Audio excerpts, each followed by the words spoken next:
എന്നെ ഒരു പിരിയ.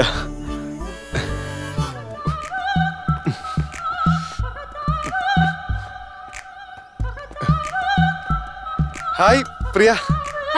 എപ്പത്തി? ജസ്റ്റ് ഒരു 5 minutes ആയി. എവിടെയായിരുന്നു ഇതുവരെ? ഒരു വേൾഡ് ടൂറിലായിരുന്നു. ആത്മീയ ചാനൽ എന്നെ കാണാറില്ലേ? ഇവിടെ കസ്തൂരിമാനും സീത കല്യാണമൊക്കെ കഴിയുമ്പോ ഉറക്കാം. പിന്നെ ഈ അച്ഛന്മാരുടെ പരിപാടിയൊക്കെ ആര് കാണാനാ? അച്ഛന്മാരങ്ങനെ ബലോർച്ച കണ്ട കാര്യമൊന്നുമില്ല. നമ്മളുടെ ഈ വാലന്റൈൻസ് ഡേ വരെ ഉണ്ടാക്കിയ ഒരു അച്ഛനാ. അറിയോ? പ്രിയക്കറിയോ? സത്യത്തിൽ ഈ തിരക്കുള്ള ജീവിതത്തിനിടയിൽ ഞാൻ ഈ ഗ്രാമത്തിലേക്ക് തിരിച്ചു വന്നത് പ്രിയെ കാണാൻ വേണ്ടി മാത്രമാണ്. ചേട്ടൻ ലീന് വന്നിട്ടുണ്ട്. തന്റെ ചേട്ടൻ പോലീസാണോ പട്ടാളാണോ കള്ളനാണോ നോക്കിയിട്ടല്ലേ ഞാൻ തന്നെ പ്രേമിക്കാൻ തുടങ്ങിയത്. I love you. എന്താ? I love you. പോലെ പട്ടാളം.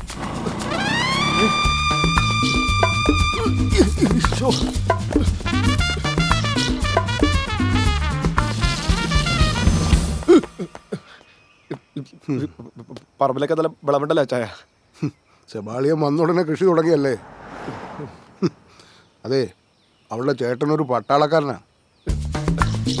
ചേച്ചി ചെരുപ്പടിച്ചിട്ട് പോടാ.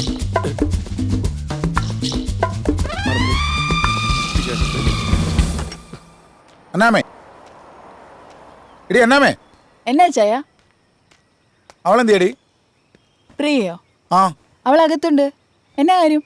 അവളോട് പറഞ്ഞേക്ക് ഇനി മേലാൽ അങ്ങനെ കുട്ടിച്ചാത്തനായിട്ട് വർത്താനം പറഞ്ഞേക്കുന്നത് ഞാൻ കണ്ടാ അടിച്ചവളുടെ കരണം പിടിക്കുന്നു കേട്ടോ. ഏത് കുട്ടിച്ചാത്തൻ? ആ സെബാൻ, മേരി ചേച്ചിയുടെ ആങ്ങളാ.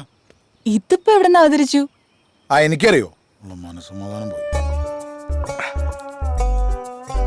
അല്ല, അങ്ങള് കൊണ്ടുവന്ന സാധനങ്ങളൊക്കെ എല്ലാരും ഫ്രീ ആയിട്ട് തന്നാണോ? ഇതൊക്കെ എന്ത്? ലോസ് ആഞ്ചലസ് സ്പീച്ച് കിട്ടിയ സാധനങ്ങൾ കൊണ്ടുവരാൻ നോക്കണേ. എനിക്ക് പുതിയ ഫ്ലൈറ്റ് തന്നെ വിളിക്കണമെന്ന്.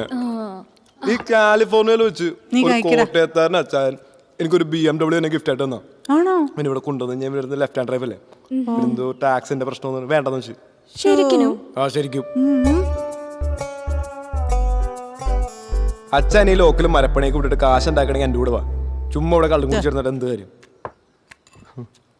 ഞാനേ നന്നായി കഷ്ടപ്പെടുന്നുണ്ടാ നിന്റെ പെങ്ങള് അല്ലലില്ലാതെ ഇവിടെ കഴിയുന്നത്. വെറുതെ വായിട്ടലച്ച ആളുകളെ പറ്റിക്കുന്നതിനേക്കാളും അന്തസ്സുണ്ട് എല്ല് മുറിയെ പണിയെടുത്ത് തിന്നുന്നതിന്.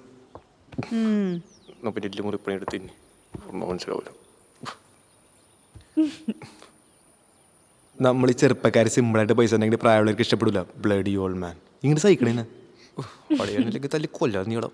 എന്ത്? അല്ല, പ്രൈസ് ദി ലോർഡ്. എന്നാ പൂലൊക്കെയാണോ സെബാൻ ഇവിടെ വന്ന് ഉണ്ടാക്കാൻ പോകുന്നത്? നിനക്ക് ഓർമ്മയില്ലേ? എന്നാ ദൈവം ഇല്ലെന്ന് പറഞ്ഞ പുത്തപ്പള്ളിയിലെ കുരിശെല്ലാം കൂടെ ചെറുക്കൻ വലിച്ചു പറിച്ച് കളഞ്ഞത്. എന്നിട്ട് നാട്ടുകാരെല്ലാം കൂടെ തല്ലാരും ഓടിച്ചപ്പോ ആ കോശി അവനെ എങ്ങാണ്ടും കൊണ്ടാക്കിയതായിരുന്നു. ഇപ്പൊ തിരിച്ചു വന്നിട്ടുണ്ട് നാട്ടുകാരുടെ സമാധാനം കളയാനായിട്ട്. എന്റെ മനസ്സമാനം പോയെന്ന് പറഞ്ഞാ മതി. സ്വന്തം പെങ്ങളുടെ കാര്യം വന്നപ്പോ അല്പം പേടിയൊക്കെ ഉണ്ടല്ലേ? എന്നെ പൊക്കിക്കൊണ്ടുവരുമ്പോ എന്റെ അപ്പന്റെയും അമ്മയുടെയും ടെൻഷനെ കുറിച്ചൊന്നും ആലോചിച്ചില്ലല്ലോ. എടി, ഞാൻ നിന്നെ പൊക്കിക്കൊണ്ട് വന്നെന്ന് കരുതി നിന്റെ പുത്ര ഏതെങ്കിലും ഒരു പെണ്ണിനെ വിളിച്ച് കയറ്റിക്കൊണ്ടു വന്നാ നീ സമ്മതിക്കൂ? എന്നാ അവനെ സ്വഭാവം അറിയും. ഇച്ചായ അവള് വല്ല വിശേഷവും പറഞ്ഞതാവും. ഞാൻ അവളെ പറഞ്ഞ് മനസ്സിലാക്കിക്കോളാം. മനസ്സിലാക്കിയാ നിനക്കും നിന്റെ നാത്തൂനും കൊള്ളാം കേട്ടോ.